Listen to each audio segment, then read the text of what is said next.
Okay, now we continue with themes from the history with a special focus on Minnesota and the Minnesota Center for Philosophy of Science. And our first talk is from Sander Verhaegh. Sander.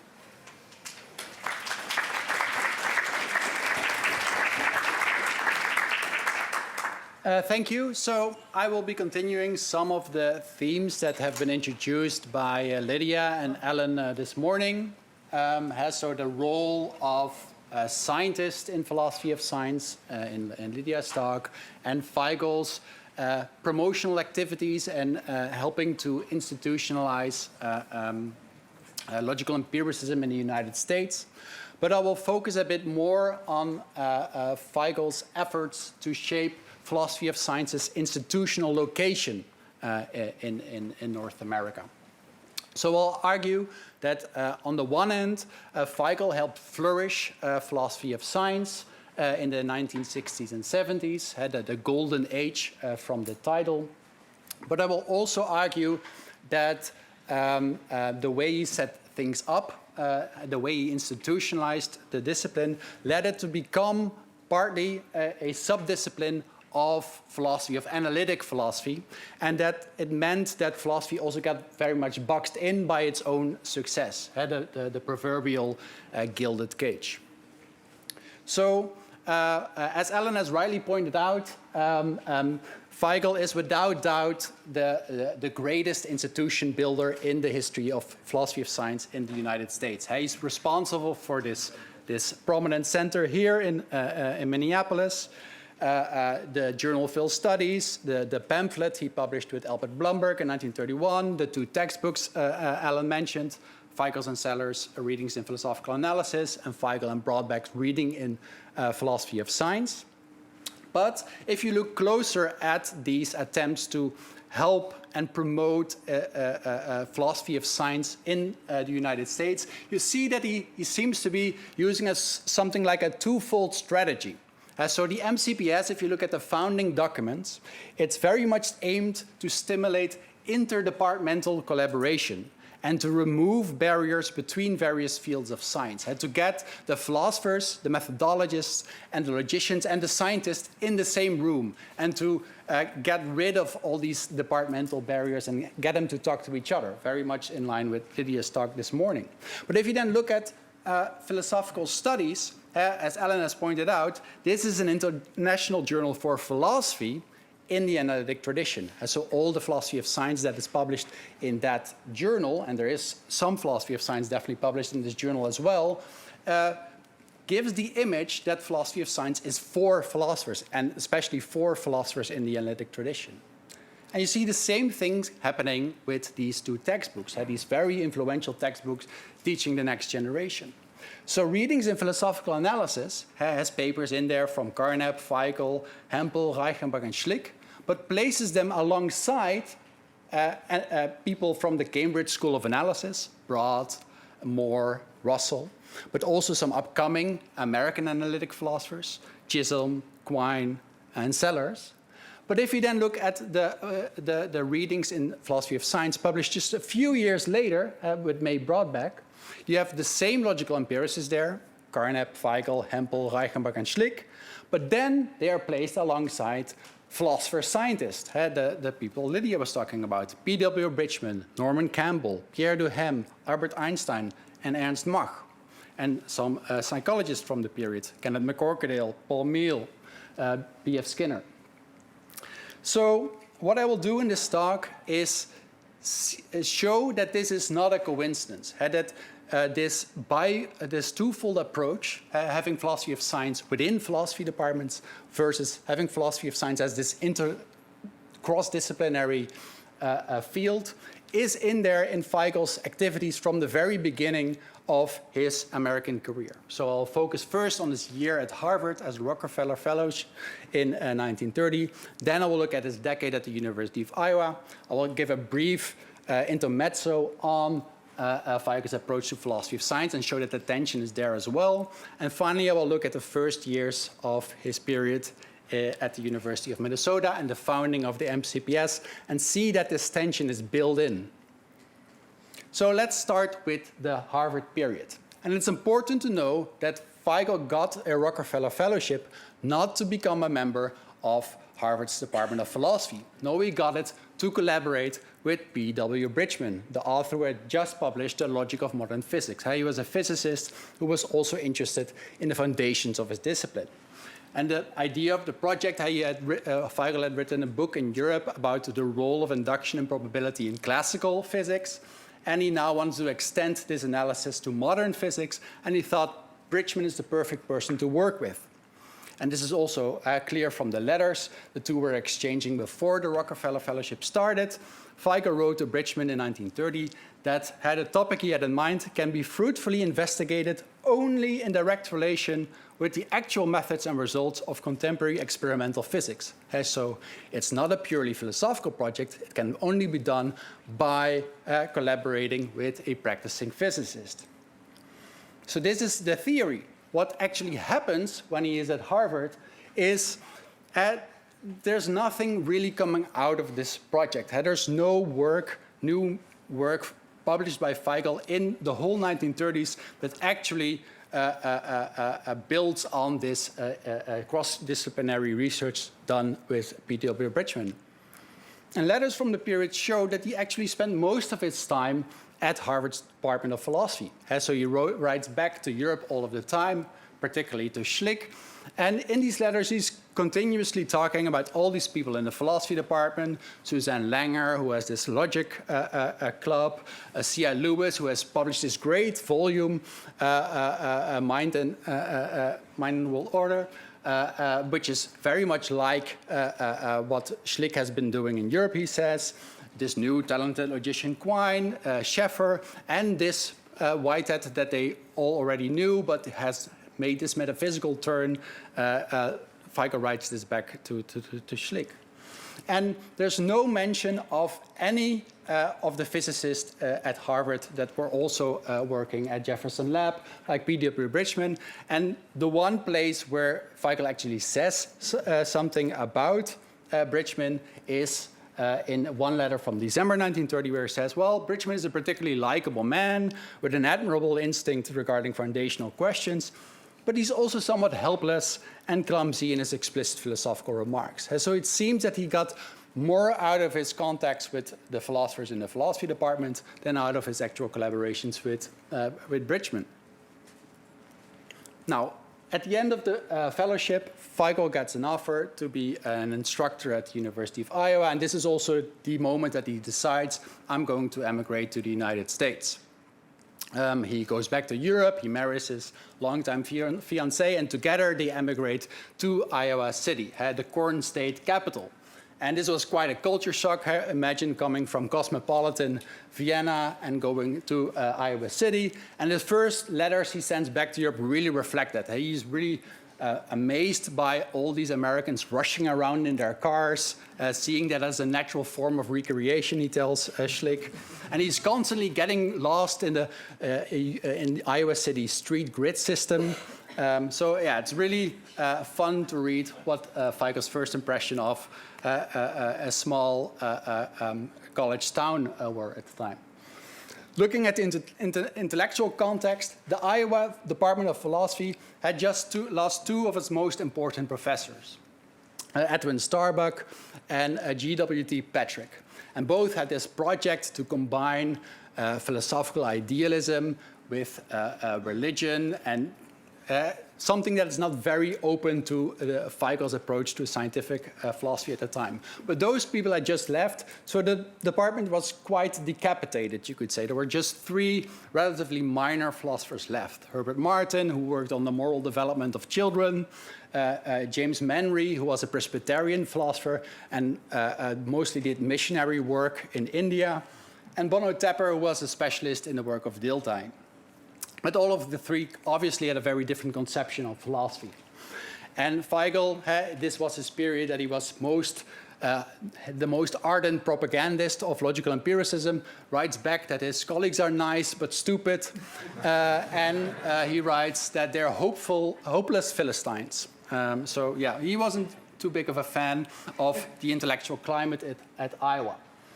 Outside the Department of Philosophy, however, there was a substantial group of academics who were interested in Feigl&Logical's approach to scientific philosophy. So there was this philosophical club, which was not really a club for philosophers, but for academics from all these different departments. And he befriended a lot of, especially psychologists there. And you see him trying to build institutional ties between philosophy and psychology from the very beginning. And so he goes to the dean, who is also a psychology professor at Iowa, and says, I want to do an interdisciplinary course for philosophy and psychology students called The Philosophical Problems of Psychology. He gets granted this. He becomes president of this philosophical club within 2 years. And you see him trying to push the department into a new direction. And this is incredibly successful, because just in 10 years' time, you see the Department of Philosophy and the Department of Psychology really going into another direction. So if you just look at the hires of these departments in the 1930s, you see that they're all very much in the scientific philosophy spirit. So the philosophy department hires Wilfrid Sellers, who would later come to co-found the Minnesota Center, and Gustav Bergmann, a former member of the Vienna Circle. And the first major hire of the psychology department is Kurt Lewin, a former member of Reichenbach's Berlin group, and also someone who is very much part of this network of scientific philosophers in Europe. And later on, they hire Kenneth Spence, a behaviorist, was also very much interested in the foundations of the discipline, and John McKeoch, who was, like Bridgman, an operationist and applied operationist definition to the theory of learning. And you see, this is probably too small to read, but here on the right is a letter from Clark Hull, the famous Yale psychologist, and it shows that this was recognized outside of Iowa as well. So in 1940, Yale writes to the dean of Iowa University, Iowa is by way of becoming one of the genuine intellectual centers in the United States. And he explicitly mentions Lewin, McKeoch, Spence, and Feigl and Bergmann in his letter. And so how to explain how this young philosopher from Europe could shift the department into this direction? I think it's partly explained by this power vacuum. The two major professors had just left before Feigl arrived, his connections with the psychologists, and most importantly, the popularity of his courses. He introduced a couple of new courses in the curriculum, philosophy of science, logic, and the philosophical problems of psychology.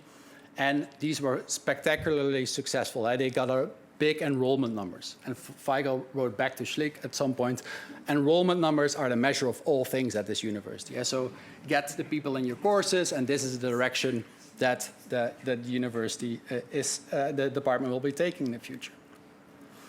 Okay, then let's take a step back. If you look now at the Iowa situation, at the Harvard situation, and you see that Feigl has this activity to try and to engage collaborations with scientists. He is trying to reach across the aisle, so to say.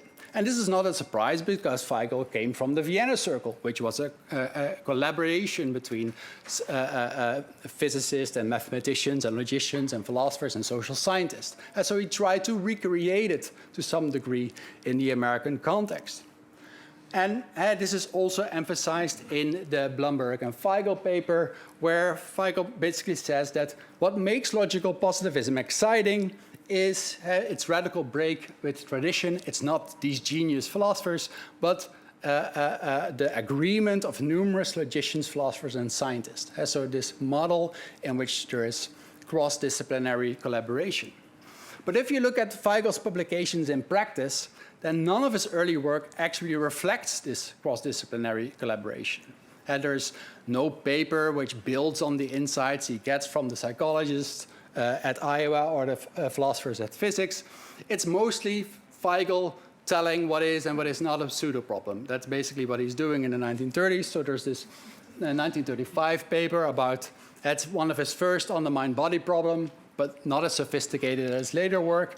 And basically he argues here that it's very simple. There's two languages, they're intertranslatable, so there is no mind-body problem. And he actually uses the Aufbau to say, well, you can easily see that in the Aufbau it is shown that all talk about the physical can be translated into the phenomenal language, so there is no mind-body problem. And Carnap is a bit annoyed by this, which is very unusual for Carnap. He sends a letter to Feigl saying, well, this is the old stuff, this is definitely not what I did in the Aufbau, so please don't mention this in your papers again. But I think that this tension in Feigl's approach to philosophy of science is not too surprising because it mirrors also two competing views about the role of philosophy in the Vienna Circle itself. So Schlick, who had been a supervisor and was one of Feigl's intellectual heroes, he had this conception that philosophy is or should be have a completely autonomous role, prescribing a model in which philosophy furnishes both the foundation and the summit of the edifice of science. By looking at meaning, you're doing something very different, especially in Schlick's Wittgensteinian period, than what the scientists are doing, and those are more or less separate enterprises. But Carnap, on the other hand, and of course Neurath being the main inspirator here, he was also invested in the logic of science and not in doing direct scientific research, but he thought that you can do the logic of science only in close cooperation with scientists. Whoever desires to investigate this must accordingly take into consideration the language which is used in practice. And Feigl somehow seems to mix these two in his activities. He wants to both engage with the scientists, but he also has this idea that logic of science is somehow independent, that you can just tell a scientist what is and what is not a pseudo-problem. And I think this is partly explained by his isolation in the US. He was here for 5 years without any logical empiricist being here too. He didn't go back to Europe except for one time. And so he had and if you look at the correspondence, there's also not a lot of updates Feigl gets about things happening inside the Vienna Circle. So he's basically trying to jumble things together, not take into account some of the latest developments within the circle itself. And I think this changes in 1936, when Carnap and Neurath for the first time visit the United States and also Iowa. So Carnap gave a talk about the unity of science in Iowa City, and Neurath gave this Baconian lecture, which was a series designed to promote interdepartmental collaboration. And I think at this point, Feigl realizes, hey, this is somewhat of a different model, that we can do interdepartmental collaboration, and that it's also needed to become better logicians of science, to do better work in the logic of science. And you see that Feigl's work post-1936 emphasizes that philosophical analysis should reflect the actual procedures of science and recognize that theories do not arise in an historical vacuum. And so, for instance, in his work on operationism, he realizes that if you look at the historical development of psychology, that it has a very different development than physics, so we should take that into account in reflecting on the meaning of psychological concepts compared to physical concepts. Then let's go to the third period of his career, the Minnesota period. And you see that this unity of science movement stimulates Feigl to continue his efforts to engage the psychologists at the University of Minnesota. Also, the interview on the right in some local newspaper, funnily subtitled, "He's Seen the World." Feigl says that his main purpose here at Minnesota is to coordinate science and philosophy, and to bring the two together. And letters from the period show that he immediately started to do this. He started this discussion circle involving, among others, B.F. Skinner, who had moved from Harvard to Minnesota, and Paul Meehl, a young graduate student in psychology, who would later come to co-found the Minnesota Center. And shortly after the war, Sellers comes from Iowa to Minnesota as well. May Broadbeck, a former student of Gustav Bergman, so also an Iowa product, comes to Minnesota. Burnham Terrell, also a former student of Feigl, and John Hospers, who would later become the first presidential candidate for the Libertarian Party, strangely. They all join this group. And it's from this group that emerges the idea for a Minnesota Center for Philosophy of Science. And they secure, most importantly, funding for it from the Hill Foundation. And the Hill Foundation had this very clear conviction that much of the force of the project resides in its interdepartmental or interdisciplinary aspects. Had this model that also partly promoted by the Unity of Science movement. And you see this also reflected in one of the founding documents of the center, here on the right. It's called Brief Outline of the Project for a Minnesota Center for the Philosophy of Science, and mentions the aims of the center. And the second aim is interdepartmental collaboration designed to remove barriers between the various fields of science and thus to advance a greater measure of unity among various disciplines, which, owing to historical accidents of their origins, are still widely separated. So bring the scientists and the philosophers and the logicians in the same room. And under 4, another aim of the center is to promote a better communication among scientists of various fields by bringing scientists together with methodologists. So again, this model of cross-disciplinary collaboration. Okay, so it might seem that we have seen a trajectory here. Feigl realizing at some point, well, the old philosophical model should be replaced with this new model in which philosophy of science is cross-disciplinary collaboration. But you see that Feigl also continues to secure logical empiricism home in philosophy proper, and that he's also still emphasizing the first model in which logical empiricism is part of philosophy proper, in which philosophy of science is a subdiscipline of philosophy.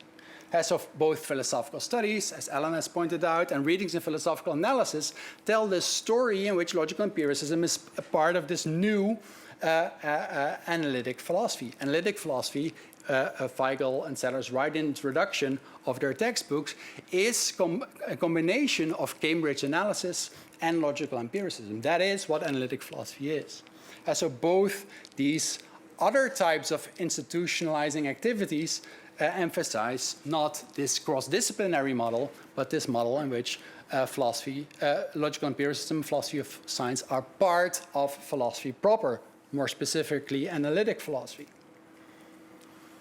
And as we know, the second model would prove out to be much more successful in the 1960s and 70s. So both the success of analytic philosophy and the explosive growth of higher education turned philosophy of science partly into a subdiscipline of analytic philosophy for at least 2 decades. So there was a lot of new money coming in from philosophy departments because they basically doubled in size within 10 years' time.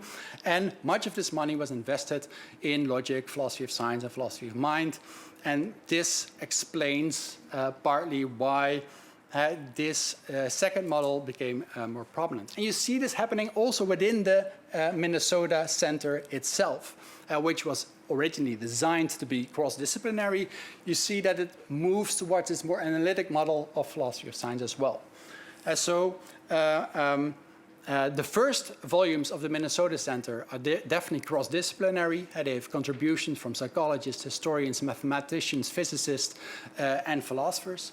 But all the volumes published in the 60s, they are almost exclusively contain contributions from professionally trained philosophers.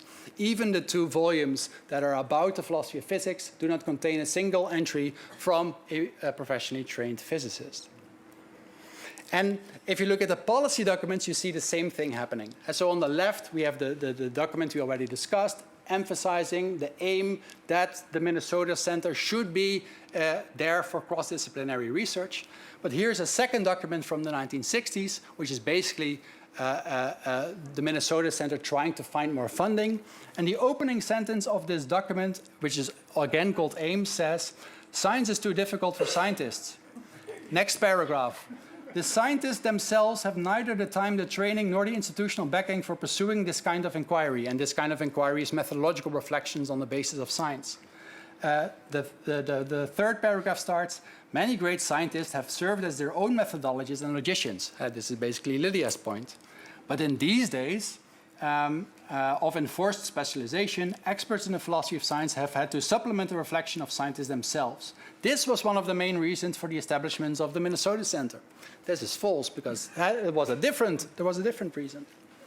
And you see that even the Hill Foundation, which had funded the center for 15 years by then, started to complain about the situation in the 60s. Here's the executive director from the Hill Foundation writing, "My own surprise over the center's program has been an apparent lack of any great impact upon the scientific research going on elsewhere in the university or on faculty generally." And so there's basically these philosophers of science talking to each other in the center, but there's no connection with the scientists anymore.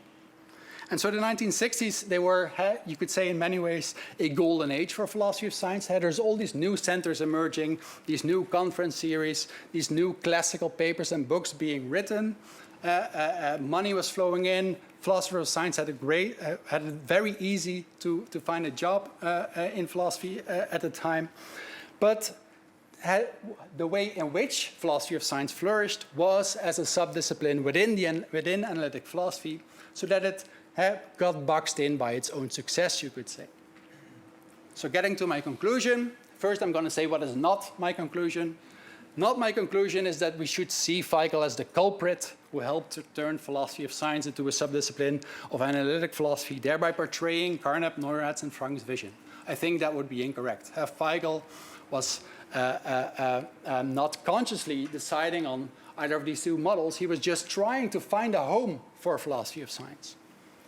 And I also don't want to argue here that we should always prefer interdisciplinary collaboration over philosophical specialization. I think that's not true. I think what makes philosophy of science great is that it has these both institutional homes, so both in philosophy proper and in setting up collaborations with the scientists. So I think a more balanced conclusion would be that this tension or this balance in philosophy of science's institutional structure today, partly in philosophy departments, partly in centers such as the Minnesota Center, can be traced back to, and maybe even a product of, this twofold approach of its primary institutional builder. This is an heritage we have from Feigl's attempts to find a home for philosophy. And this twofold model was not just shaped by debates within the Vienna Circle itself. It's also partly Feigl trying to navigate the institutional landscape in the US. He finds this new country with its heavy emphasis on departmentalization and trying to find a scientific home, a new home for scientific philosophy. Thank you.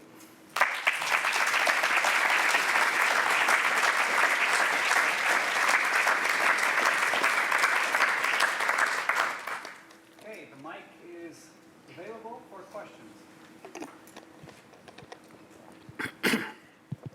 Hey, thank you for that talk. Can you go back a couple slides to the one where the representative of the Hill Trust or whatever, Hill Foundation is talking? Yeah.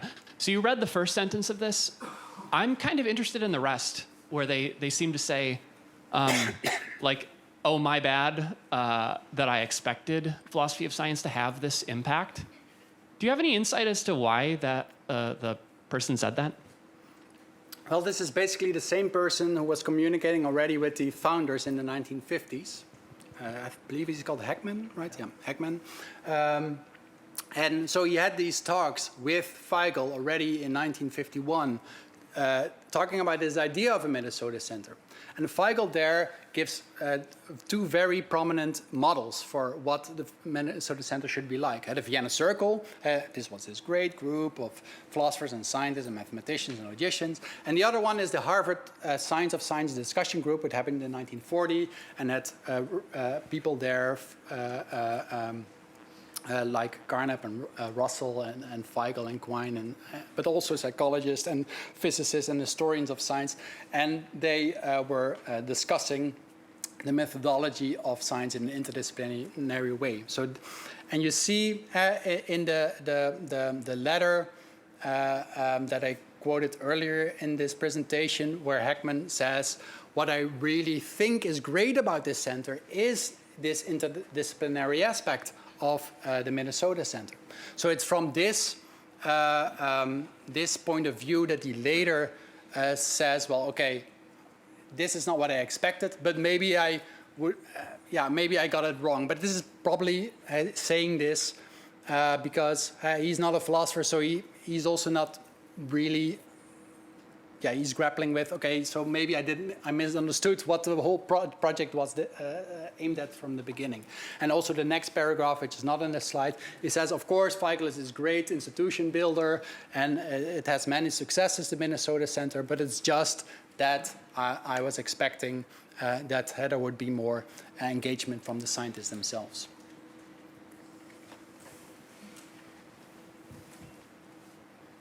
So if I run the history forward a little bit, it seems as if philosophy of science is at least somewhat uneasy in its place within analytic philosophy. I often hear many philosophers of science complain about how analytic philosophers don't quite take science or philosophy of science seriously, and analytic philosophers complain about how philosophers of science just do science reporting or some glorified version of that. So why do you think if in the 50s and 60s and the philosophy of science found a nice home within analytic philosophy, why did we diverge from that safety in that home? Or do you disagree with the premise?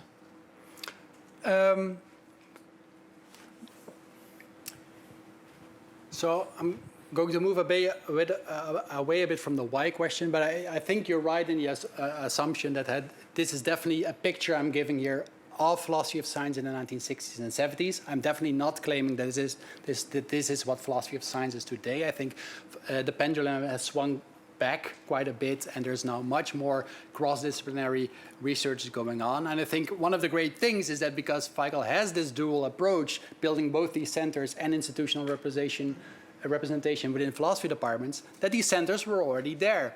So even though the center in the 1960s was very analytic philosophy focused, I think today the Minnesota Center has these great cross-disciplinary researchers. So if you look at the list of people associated with the center today, it's definitely not this analytic model that prevails. So that might be part of the answer. Because it's a twofold approach, that once philosophy of science starts to move into the scientific direction again, the centers are already there. So you can easily reshape them into being more focused on cross-disciplinary research. And of course, part of this explanation would be the decline of the popularity of logical analyses of the logic of science had moved toward more post-positivist phases in philosophy of science.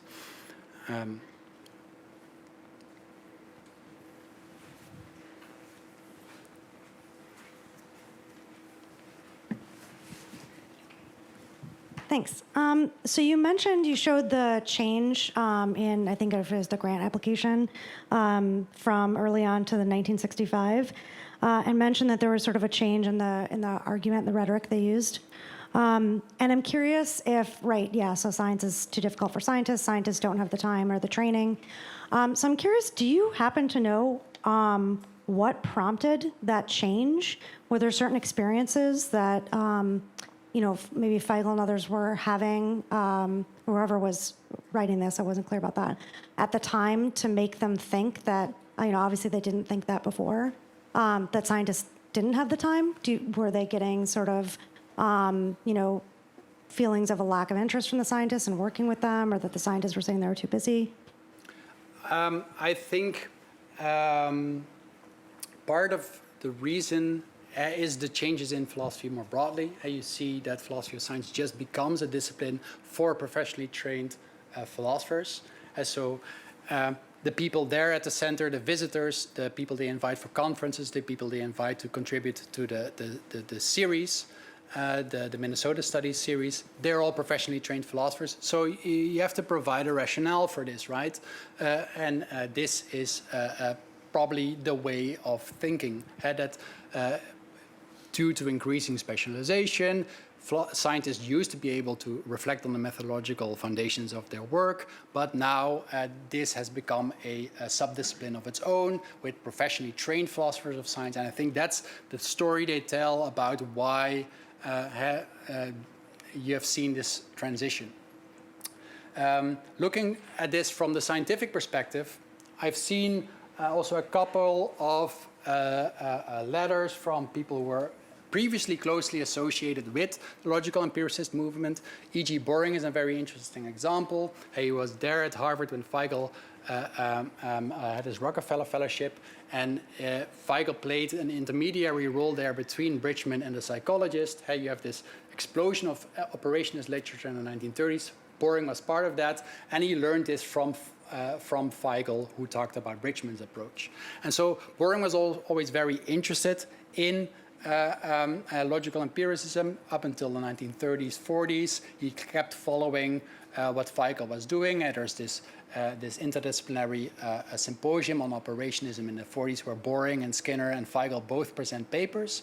But then in the 1950s, you see Boring writing these letters like, I have no clue what these philosophers of science are currently talking about. It has become too technical. I cannot follow the logic anymore. And so you see that there's definitely something to the story that Feigl is telling, that because logical empiricism itself becomes more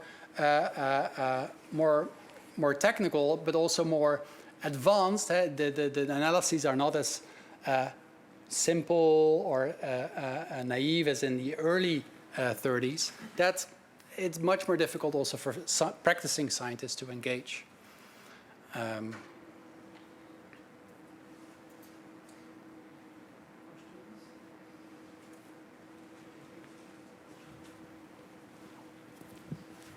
Thank you. This was an incredibly rich talk. I actually have a point about the outline, and one of the points that you didn't cover, which is number 6, about the consolidation of results in the form of comparative methodology of natural and social sciences. So I'm wondering if in the first years of the center, this was actually a driving force, the aspect of comparative methodology that could then fit into changes in practice, as it said down below. Thank you. I'm not too sure about that. The only thing I know is that in the first 3 years, the center exclusively focused on the foundations of psychology, and a bit longer after that, and with the explicit intention to then turn to the philosophy of physics, and I think they mentioned the philosophy of induction and probability, also one of Feigl's early research interests. And I think this might be something that they have in mind, that by having these consecutive stages, first looking at the philosophy of psychology and the philosophy of physics, that you can also, over time, develop this comparative analysis of the methodology of the difference. I'm not sure. I'm speculating here a bit.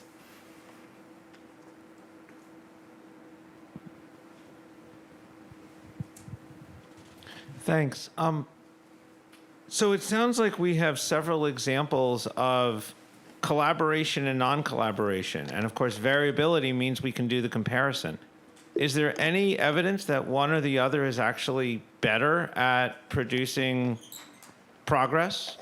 I mean, given that we now have several examples you've given of these centers that are and are not doing the interdisciplinary, cross-disciplinary discussions? I don't feel free to answer that. This is not my area of specialization, and as I say here, my conclusion is not that one of the models is better than the other. I think it's more interesting, at least in this talk, my emphasis on how do we got here, to this place where philosophy of science has this dual institutional representation in American universities. It would be an interesting question to see, do more empirical work on which of the two models would be better, but that would be very difficult and very huge project, of course. Also to explicate what success and better work actually means.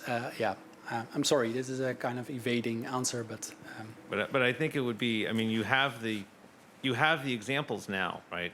That you can start to ask that question.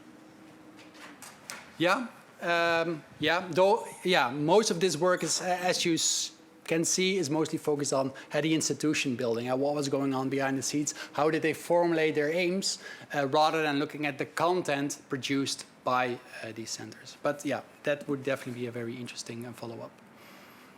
Okay, one more, very short. Sorry, where? Somebody had their hand up in the middle. Yeah, right there. Thank you. So it's more a remark than a question, and could be interpreted as an answer to the previous question, an answer saying that it's strategically wise to have both strategies available. So if you compare the Vienna Circle to another group of people who, the Austrian school economists who were from Vienna, used to these cross-disciplinary settings, cross-disciplinary educations, and who in the US also tried to establish similar settings and similar institutions, Mises in New York, Hayek in Chicago, Marklev in Buffalo, but all of them utterly failed to do so. So they didn't have the pure philosophy strategy. Maybe that's one of the reasons why they failed at establishing similar institutions. Yeah. Yeah. Could well be. So especially the American institutional landscape in the 50s was very much focused on departments. The centers were the exception, though there is some literature in the 1950s coming up about this new model of organizing research in the United States, that centers are the way to promote basic or pure research rather than applied work that is mostly done in the departments.